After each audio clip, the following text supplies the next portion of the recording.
ಬೇರೆ ಬೇರೆ ವಾಟ್ಸಪ್ ಗ್ರೂಪ್ಗಳನ್ನು ಸೇರಿ ಒಂದು ಗ್ರೂಪ್ ಮಾಡಿದಾಗ ಅದೊಂದು ಕಮ್ಯುನಿಟಿ ಅಂತ ವಾಟ್ಸಪ್ನಲ್ಲಿ ಒಂದು ಆಪ್ಷನ್ ಇದೆ.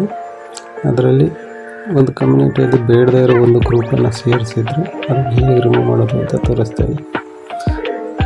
ಅಂದರೆ ಆ ಗ್ರೂಪ್ ನೀವು ಕ್ರಿಯೇಟ್ ಮಾಡಿರೋ ಒಂದು ಕಮ್ಯುನಿಟಿಯಲ್ಲಿರುತ್ತೆ, ಆದರೆ ಆ ಗ್ರೂಪ್ನಲ್ಲಿ ನೀವು ಮೆಂಬರ್ ಆಗಿರೋದಿಲ್ಲ. ಅದಕ್ಕೆ ನೀವು ಏನು ಮಾಡಬೇಕು ಅಂತ ಇಲ್ಲಿ ತೋರಿಸ್ಕೊಳ್ತಾ ಇದ್ದೀನಿ.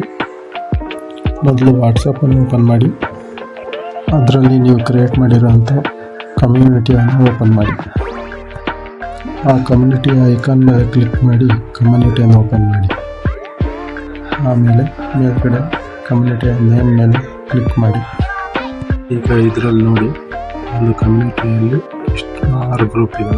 ಅದರಲ್ಲಿ ಕೆಳಗಡೆ 2 ಗ್ರೂಪ್ ಮಾತ್ರ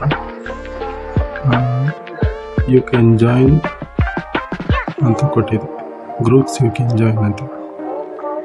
ಅಂದರೆ ನೀವಿನ್ನೂ ಆ ಗ್ರೂಪ್ ಒಳಗಡೆ ಮೆಂಬರ್ ಆಗಿರೋದಿಲ್ಲ.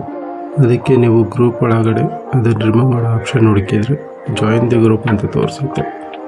ಅವಾಗ ಏನು ಮಾಡಿ ಅಂದರೆ ಗ್ರೂಪ್ ಒಳಗಡೆ ಹೀಗೆ ಕಮ್ಯುನಿಟಿ ಓಪನ್ ಮಾಡಿ, ಗ್ರೂಪನ್ನು ಓಪನ್ ಮಾಡಿ, ಗ್ರೂಪಲ್ಲಿ ಜಾಯಿನ್ ಆಗಿ, ನಂತರ ವ್ಯೂ ಗ್ರೂಪ್ ಅಂತ ಕೊಡಿ ಅಥವಾ ಹಿಂದಕ್ಕೆ ಹೋಗಿ ಆ ಗ್ರೂಪ್ ನೇಮ್ ಮೇಲೆ ಕ್ಲಿಕ್ ಮಾಡಿ ಈ ಥರ ಓಪನ್ ಆಗುತ್ತೆ. ಗ್ರೂಪಲ್ಲಿ ಕೆಳಗಡೆ ಹೋಗಿ ಈ ಥರ ರಿಮೂವ್ ಫ್ರಮ್ ಕಮ್ಯುನಿಟಿ ಅಂತ ಪ್ರೆಸ್ ಮಾಡಿ. ನಾನು ಹೇಳ್ತಾ ಇದ್ದೀನಿ, ಕಮ್ಯುನಿಟಿಯನ್ನು ಓಪನ್ ಮಾಡಿ ಅದರೊಳಗಡೆ ಜಾಯಿನ್ ಆಗಿ, ಗ್ರೂಪ್ ಒಳಗಡೆ ಜಾಯಿನ್ ಆಗಿ, ಗ್ರೂಪ್ನ ಓಪನ್ ಮಾಡಿ ಜಾಯಿನ್ ದಿ ಗ್ರೂಪ್ ಕೊಡಿ.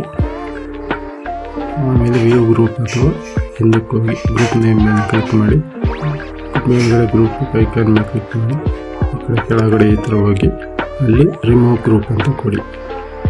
ಹೀಗೆ ನೀವು ಕ್ರಿಯೇಟ್ ಮಾಡಿರೋ ಕಮ್ಯುನಿಟಿಯಿಂದ ಇನ್ನೊಂದು ಗ್ರೂಪ್ ಜಾಯಿನ್ ಆಗಿರೋ ಗ್ರೂಪನ್ನು ರಿಮೂವ್ ಮಾಡ್ಬೋದು. ವಿಡಿಯೋ ಇಷ್ಟ ಆಗಿದ್ದರೆ ಲೈಕ್ ಮಾಡಿ, ಶೇರ್ ಮಾಡಿ, ಕಮೆಂಟ್ ಮಾಡಿ, ಚಾನಲ್ಗೆ ಸಬ್ಸ್ಕ್ರೈಬ್ ಆಗಿ.